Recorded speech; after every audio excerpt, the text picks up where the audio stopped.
നമസ്കാരം. യു.എസിൽ നിന്ന് വരുന്ന റിപ്പോർട്ടനുസരിച്ച് ഗുരുതര ആരോപണമാണ് ഇന്ത്യക്കെതിരെ ഉന്നയിക്കുന്നത്. വാഷിംഗ്ടൺ പോസ്റ്റ് റിപ്പോർട്ടിൽ ഗുർപത്വന്ത് സിംഗ് പന്നൂനെ കൊല്ലാനുള്ള ഗൂഢാലോചനയിൽ ഒരു റോ ഉദ്യോഗസ്ഥനെ പരാമർശിക്കുന്നുണ്ട്. വിക്രം യാദവ് എന്ന റോ ഉദ്യോഗസ്ഥൻ ഇന്ത്യക്കെതിരെയും മോദിക്കെതിരെയും നിരന്തരം ഭീഷണി മുഴക്കുന്ന സിഖ് ഭീകരവാദി പന്നൂനെക്കുറിച്ചുള്ള വിശദാംശങ്ങൾ വാടകയ്ക്കെടുത്ത ഹിറ്റ് ടീമിന് കൈമാറിയിരുന്നു എന്നാണ് റിപ്പോർട്ട്.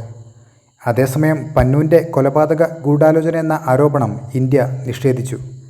റിസർച്ച് ആൻഡ് അനാലിസിസ് വിങ്ങിൽ പ്രവർത്തിച്ചിരുന്ന ഉദ്യോഗസ്ഥനായ വിക്രം യാദവ് ഒരു ഹിറ്റ് ടീമിനെ നിയമിക്കുകയും ഖലിസ്ഥാൻ ഭീകരൻ ഗുർപത്വന്ത് സിംഗ് പന്നൂനെതിരെ അമേരിക്കൻ മണ്ണിൽ ആക്രമണം നടത്താൻ പദ്ധതിയിടുകയും ചെയ്തതായി വാഷിംഗ്ടൺ പോസ്റ്റിൻ്റെ റിപ്പോർട്ട് അവകാശപ്പെടുന്നുണ്ട്. ഇപ്പോൾ മറ്റൊരു സർക്കാർ സ്ഥാപനത്തിൽ പ്രവർത്തിക്കുന്ന വിക്രം യാദവ് പന്നൂൻ്റെ ന്യൂയോർക്ക് വിലാസം ഉൾപ്പെടെയുള്ള പന്നൂനെക്കുറിച്ചുള്ള വിവരങ്ങൾ ഹിറ്റ് ടീമിന് കൈമാറിയതായി റിപ്പോർട്ടിൽ പറയുന്നു.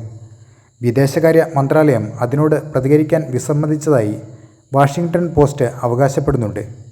2022 നവംബറിൽ ഫിനാൻഷ്യൽ ടൈംസിലെ ഒരു റിപ്പോർട്ട് പന്നൂനെ കൊല്ലാനുള്ള ഗൂഢാലോചന അമേരിക്ക പരാജയപ്പെടുത്തിയതായി പറഞ്ഞിരുന്നു.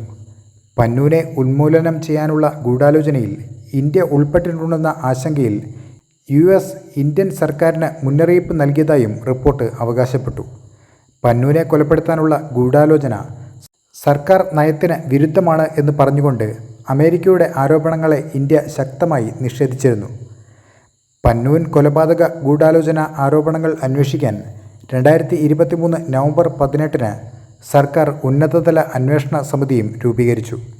ഇതിനെ തുടർന്ന് യു.എസിലെയും കാനഡയിലെയും ഇരട്ട പൗരത്വമുള്ള പന്നൂനെ കൊലപ്പെടുത്താനുള്ള പദ്ധതിയിൽ നിഖിൽ ഗുപ്ത എന്നയാൾ ഇന്ത്യൻ സർക്കാർ ഉദ്യോഗസ്ഥനുമായി ഒത്തുകളിച്ചുവെന്ന് കാണിച്ച് മാൻഹട്ടൻ കോടതിയിൽ കുറ്റപത്രം സമർപ്പിച്ചിട്ടുണ്ട്. ഇന്ത്യയിൽ നിന്ന് പന്നൂനെ കൊലപ്പെടുത്താനുള്ള ഗൂഢാലോചനയ്ക്ക് ഒരാൾ നേതൃത്വം നൽകിയെന്നും പന്നൂൻ്റെ കൊലപാതകം ആസൂത്രണം ചെയ്യാൻ 2023 മെയ് മാസത്തിൽ അദ്ദേഹം ഇടനിലക്കാരനായ നിഖിൽ ഗുപ്തയെ റിക്രൂട്ട് ചെയ്തുവെന്നും റിപ്പോർട്ടിൽ പറയുന്നു. ഇത് വിക്രം യാദവ് ആണെന്ന് വാഷിംഗ്ടൺ പോസ്റ്റ് റിപ്പോർട്ട് അവകാശപ്പെടുന്നുണ്ട്. പന്നൂനിൻ്റെ കൊലപാതക ഗൂഢാലോചനയിൽ പങ്കുണ്ടെന്ന് യു.എസ്. നീതിന്യായ വകുപ്പ് കുറ്റം ചുമത്തിയതിനു ശേഷം 52-കാരനായ നിഖിൽ ഗുപ്ത 2023 ജൂൺ 30 ചെക്ക് റിപ്പബ്ലിക്കിൽ അറസ്റ്റിലായി. യു.എസ്. ഉദ്യോഗസ്ഥർ പറയുന്നതനുസരിച്ച് കൊലപാതകം നടത്താൻ ഒരു കൊലയാളിക്ക് $1,00,000 നൽകാമെന്ന് ഗുപ്ത സമ്മതിച്ചിരുന്നു.